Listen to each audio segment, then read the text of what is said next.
Bonjour à vous.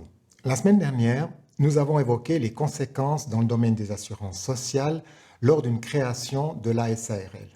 Il est ici question de détailler les implications de la création d'une telle société en termes d'assurance sociale.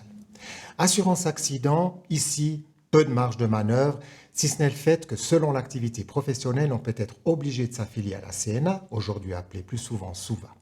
Si tel n'est pas le cas, l'employeur aura le choix entre une trentaine d'assureurs qui pratiquent évidemment la LA obligatoire et pourra demander des offres, quand bien même les primes varient relativement peu. Demander une offre peut toutefois permettre une économie de quelques francs. Assurance perte de gain en cas de maladie, c'est bien connu. Un indépendant, ici l'employé de sa propre société, n'est jamais malade. Comme pour les salariés, ce régime n'est pas obligatoire. En cas de maladie, c'est le code des obligations qui fait foi s'il n'y a pas d'assurance perte de gain. Donc rien de particulier dans ce domaine. Pour ce qui concerne l'assurance chômage, comme pour n'importe quel salarié, elle est obligatoire, il faudra compter 1,1% de cotisation sur les salaires ABS pour l'employé et le même pourcentage à charge de l'employeur.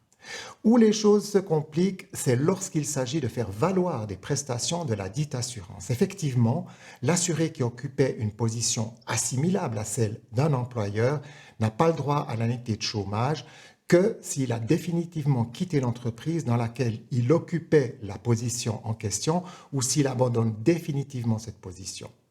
Il faut que le caractère définitif de ce départ ou de cet abandon puisse être démontré à l'aide de critères clairs, ne laissant subsister aucun doute. La résiliation du contrat de travail ne permet pas de conclure que l'assuré a abandonné sa position assimilable à celle d'un employeur.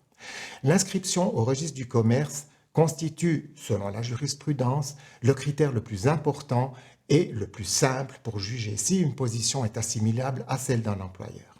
Normalement, les tiers peuvent savoir de manière fiable si la personne occupant une position assimilable à celle d'un employeur a définitivement quitté l'entreprise ou abandonné sa position lorsque la radiation de l'inscription au registre du commerce paraît dans la feuille officielle suisse du commerce.